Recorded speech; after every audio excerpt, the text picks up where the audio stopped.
So in this apartments.com tutorial video, I'll be showing you guys how to edit price filters here on apartments.com. So once you're on apartments.com, select your area. I'll just use Toronto for this example. I'll go ahead and press on search.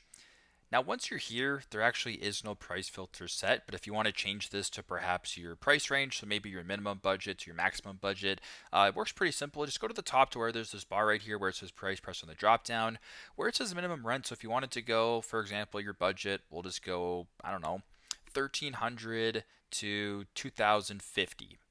Press on done, and that's your budget. You can go ahead and adjust it as you want. So you can go ahead and change this to no min.